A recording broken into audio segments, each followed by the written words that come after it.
Shalom, selamat datang di video pembelajaran pertama mata kuliah Teologi Pendidikan Agama Kristen, program studi Pendidikan Agama Kristen, Sekolah Tinggi Teologi Anugerah Misionias Barat. Saya sebagai dosen pengampu mata kuliah ini, saya Pendeta Dr. Arrozatul Telam Benua STH MPDK, CPST, CIB. Pada kali ini kita belajar, teman-teman sekalian, dan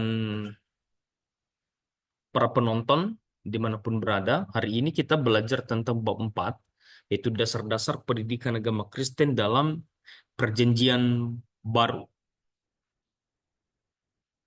Sebuah introduksi atau pengenalan kepada kita tentang dasar-dasar pendidikan agama Kristen dalam perjanjian baru, di mana di dalam perjanjian baru itu semakin memberikan penjelasan atau semakin memberikan gambaran kepada setiap guru maupun siswa dan mahasiswa bagaimana proses pembelajaran dimulai dan menonjol atau mulai kelihatan ketika Tuhan Yesus Kristus memulai pengajaran dan pelayanan kepada manusia.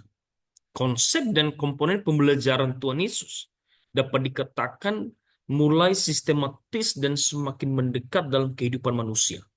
Anugerah dan kasih karunia kepada umat manusia menjadi dasar pengajaran Tuhan Yesus Kristus.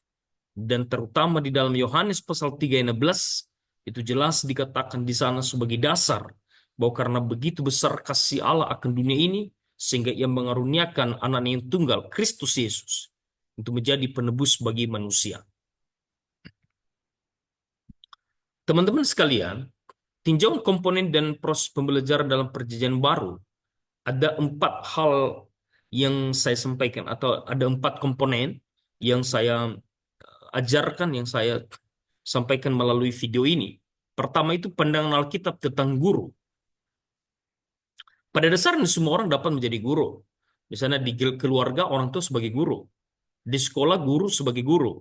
Di gereja para pendeta, para hamba Tuhan menjadi guru. Atau dimanapun. Maka saya bisa katakan bahwa semua orang adalah guru. Namun dalam konteks ini, kita melihat bahwa orang Kristen dalam panggilannya sebagai murid Yesus juga seharusnya dapat menjadi guru bagi orang lain, khususnya bagi mereka yang belum percaya kepada Yesus. Kebenaran ini dapat dimengerti jikalau kita menyimak perintah amanat agung yang di mana kita diajarkan di sana, kita diberikan pemahaman di sana bahwa kita harus melakukan tugas pengajaran itu kepada semua orang. Misalnya Matius pasal 28 ayat 18 sampai 20. Karena itu pergilah, jadikanlah sebuah bangsa murid. Dan di dalam konteks itu, dia mengajarkan kepada kita, dia memberi perintah kepada kita, dan ajarlah mereka. Nah, pengajaran itulah yang menjadi dasar kita bahwa guru itu semua orang bisa menjadi guru. Minimal bagi dirinya sendiri. Kedua, yaitu pandangan Alkitab terhadap murid. Di dalam perjanjian baru, pemahaman tentang murid-murid akan didasarkan beberapa nas berikut. Misalnya Matius pasal 18 sampai 28, Matius pasal 18 ayat 28 sampai 29. Di sana dikatakan bahwa marilah kepadaku semua yang letih lesu. Dan ada kata di sana bahwa belajarlah padaku. Artinya, murid itu harus belajar dan terus belajar dan belajar. Itu bisa saya berikan pandangan bahwa setiap guru pun itu menjadi murid. Karena dia harus belajar dari pribadi sang guru agung.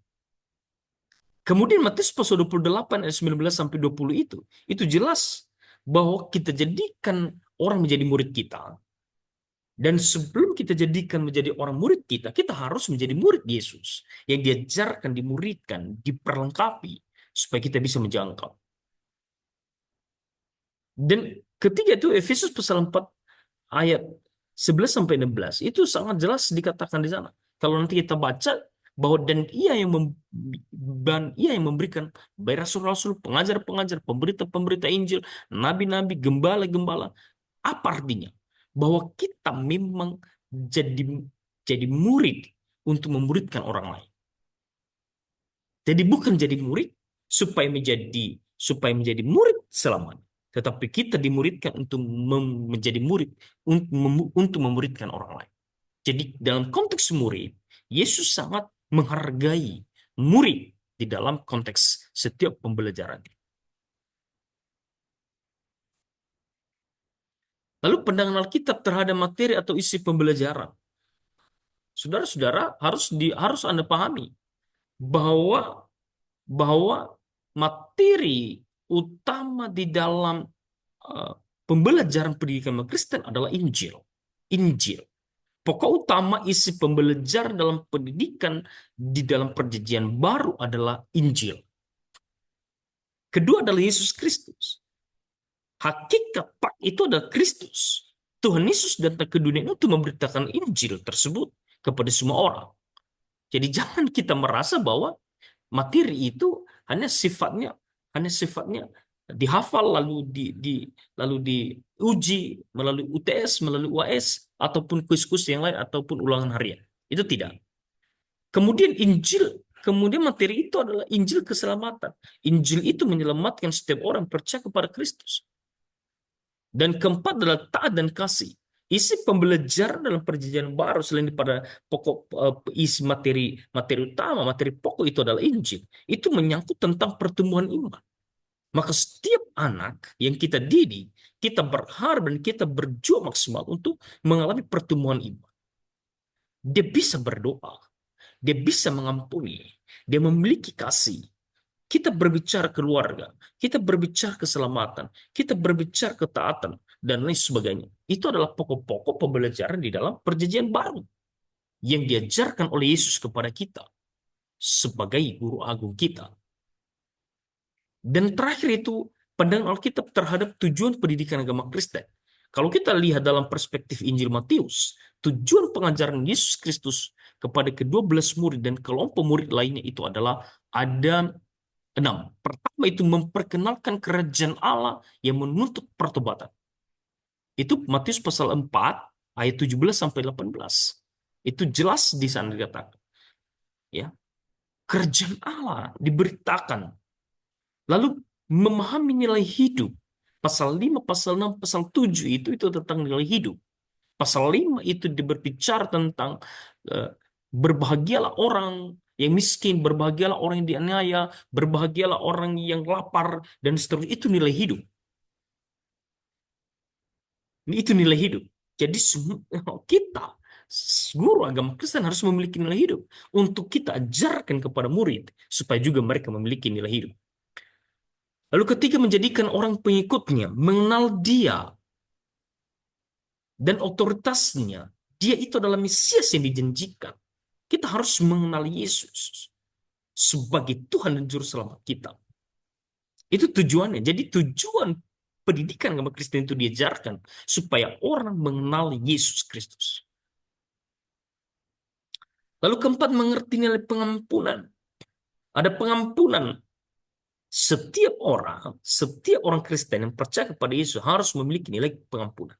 Kalau dia tidak bisa mengampuni, firman Allah berkata, tidak, Bapa di surga, Tuhan Allah tidak mengampuni orang itu. Kemudian tujuan kelima dalam memahami Roh Kudus. Roh Kudus itu kita harus memahami karena kita tidak mengerti hal-hal yang sulit dipahami oleh logika, akal, pikiran manusia tanpa Roh Kudus. Karena itu percaya kepada Yesus bukan karena logika, tetapi karena Roh Kudus. Dan terakhir dalam mengerti nilai anak dan keluarga. Artinya anak itu adalah sebagai sumber murid kita. Maka kita harus didik dan ajar sejak dini. Dan keluarga itu sebagai lembaga informal yang berperan penting juga untuk mendidik anak. Jadi kalau kita melihat teologi pendidikan agama Kristen dalam perspektif perjanjian baru, itu dasar-dasarnya cukup mengesankan, cukup memberikan kita pengertian yang komprehensif. sehingga kita memiliki pandangan pemahaman yang luar biasa. Jadi teman-teman sekalian, Bapak Ibu dan para penonton dimanapun berada, dasar-dasar pendidikan Kristen dalam Perjanjian Baru itu empat komponen yang saya ajarkan, dan kita akan menantikan video pembelajaran kedua tentang dasar-dasar pendidikan agama Kristen dalam Perjanjian Baru, komponen-komponen yang lain yang kita akan pelajari. Mahasiswa yang saya cintai, tugas video pembelajaran kali ini yang pertama itu mahasiswa melakukan pengembangan materi dengan memberikan tanggapan, gagasan, dan ide yang mungkin baru terhadap materi yang telah disampaikan. Jadi, teman-teman akan menonton video ini, setelah menonton akan memahami, menyimak, lalu berikan pengembangan dari materi yang telah saya sampaikan ini. Dan kedua, mahasiswa mencari ayat yang berhubungan dengan komponen pembelajaran dalam Perjanjian Baru yang terdiri atas 7 komponen. Misalnya guru, maka tugas mahasiswa mencari ayat firman Allah tentang guru, minimal 3 ayat setiap komponen. Dan di dalam setiap ayat itu, berikan tanggapanmu. Dia bicara apa? Maksudnya apa? Di dalam konteks itu. Kenapa bisa itu dijadikan sebagai komponen pembelajaran? Ayat itu. Jadi, mahasiswa itu memberikan pandangannya, memberikan analisisnya terhadap ayat-ayat yang telah didapat, yang terdiri komponen-komponen, yang terdiri pada atas komponen-komponen pembelajaran tersebut. Sekian dan terima kasih. Saya ucapkan terima kasih. Tuhan Yesus memberkati. Shalom.